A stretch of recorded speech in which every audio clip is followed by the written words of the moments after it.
Hey everybody, it's Dr. Craig Spodak, and I'm really excited about having the amazing Dr. Dudley with us today. Hello, thank you.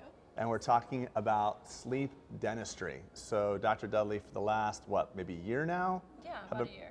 She's been pursuing a lot of additional trainings in dental sleep medicine. So just, first of all, what excites you about dental sleep? Why is this a passion of yours? Why are you into it right now? Well, I'm super interested in dental sleep because there's a large segment of the population that does have a sleep-related breathing disorder. And like you said, the main treatment modality for many years has been the CPAP machine. Now, the CPAP machine is great, and if you can tolerate it, it's really the best thing for you. So if you have a CPAP machine, keep using it. But if you find you're one of those millions of people that has a sleep-related breathing disorder that can't wear the CPAP, there's a dental device you can use to treat it.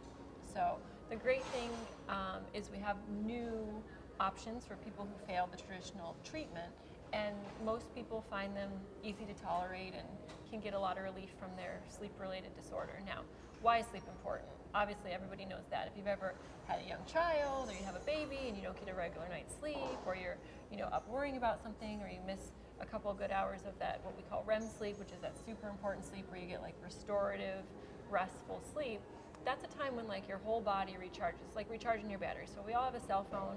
We all use our cell phone during the day. Plug it in at night, we wake up and the battery's fully charged. Your body's the same way. So you need that restful, restorative sleep, or that REM sleep, to recharge your batteries fully. There's no hormone cycle that we don't have that isn't related to sleep.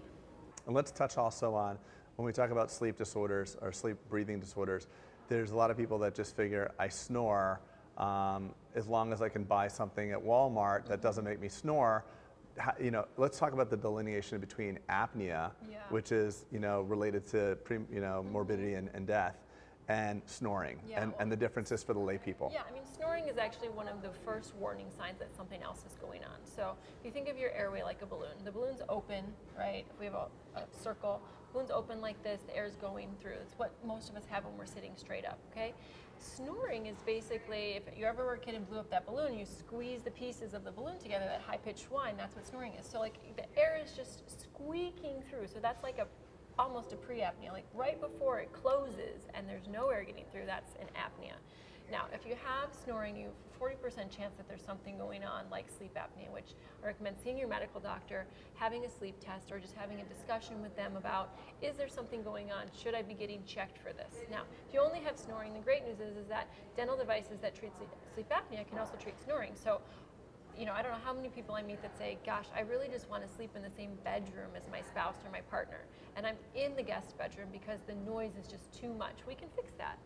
You don't have to have a breathing disorder to be a candidate for a device. Let's talk about what percentage of the population is affected by sleep apnea. Percentages vary. Now, what we know is that the more comorbidities or the more health issues you have, the higher chance that there's something going on. So, about 50% of the population over age 45 has hypertension, right? Okay. High blood pressure. So if you have high blood pressure, you are at a 50% greater risk of having actually sleep apnea. If you have high blood pressure plus diabetes, the percentages go higher, right? If you have high blood pressure, diabetes, and you've had a stroke or a heart attack, they even go higher. If any of those things that I just named, with snoring, higher percentage chance that you have something going on. Because, like I said in the beginning of this, all that restful sleep, like diabetes, is a problem with insulin release and absorption. All that lack of sleep disrupts your hormone cycles. Insulin's a hormone, and it's kind of like, what came first, the chicken or the egg? Which one is causing which? But what we're finding more often than not is that the disruption in sleep comes first, and then we have the metabolic syndromes later. Got it. So if you just have poor sleep hygiene, and then you're actually sleeping less quality sleep, can that add to apnea? Correct. Okay, got it. Okay, so it's a kind of a double-edged sword. Well, here's the thing. Your whole body is not independent of each other. Your body systems function together. Like, I don't know how many times we've heard it as dentists, like, why do you care about my medical history? You're just looking at my teeth. Because the window's like the viewing glass for the rest of your body. If we have health there, we generally have health everywhere else. And if we see issues with your gums, we know that you probably have something else going on somewhere else. And most of the time, we do find people with periodontal disease have diabetes, or they have hypertension, and all that kind of stuff. So these things are linked together. Yeah, I know lots of people that just hate wearing their CPAP, And then the average compliance, I hear these studies about like 3 to 4 hours. yeah, so even if you are wearing a CPAP, which is obviously the gold standard for sleep apnea, it's the big mask, the positive pressure mask. The average person that has one only wears it 3 to 4 hours a night, so great. So you wear it for half your normal sleep cycle, you get frustrated, you throw it off because it's a cumbersome device. So I know that the oral appliances are not ideal, but they're far better than not using anything at all. Yeah, you know, we have a conversation of efficacy, which is like in an ideal situation, if it's worn all of the time, how well is it going to work for you? And the CPAP is got a high efficacy, which means if you wear it, it's going to work, it's going to be great for you. But we also have to look at effectiveness, and effectiveness is efficacy times compliance. So if you have a CPAP and you're only wearing it part of the night, you know, you have to look at how much is it improving that, you know, apnea index that we look at when we do a sleep test. Yeah, it's like having a bottle of vitamins versus taking the vitamins. Right. Having the bottle of vitamins does something, or having a bottle of Tylenol can potentially reduce your fever, but you got to take the pill. Right. Yeah, it makes sense. So what else is there? I mean, I know this is unfortunately a subject that is not very widely talked about, and just like sleep in general, I mean, pardon me, you go to your medical doctor, and I can't remember the last time that my medical doctor said, how are you sleeping? How many hours are you getting? Yeah, it's incredible that the conversation's not happening as frequently as it should. I mean, you know, the thing is sleep apnea is not new, but medical doctors are busy, you know. They don't really just have time for it. And if there's anything I can impress on any patient is you have to be your own advocate. Whenever you go to the doctor, you have to make sure you have all the information. You have to ask the right questions, because in reality, they've got 4 patients scheduled at the same time, all in the same 15-minute And they're block. all sick too. So like I just did I just was talking with a friend of mine, and it's like medical doctors are focused on getting you unsick.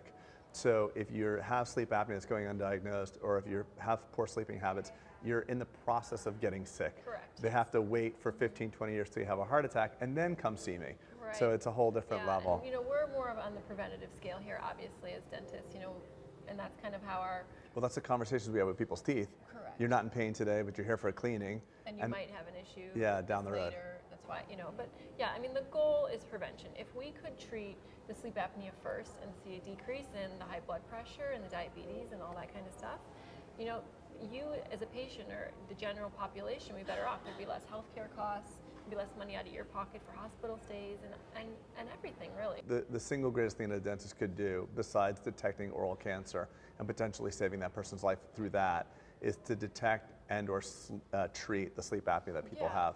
Because a lot of people are totally silent as well. There are people that don't snore and they have severe apnea. So you really don't know. You really want to talk to your medical professional about that. And if you don't have a medical doctor, we can direct you to one.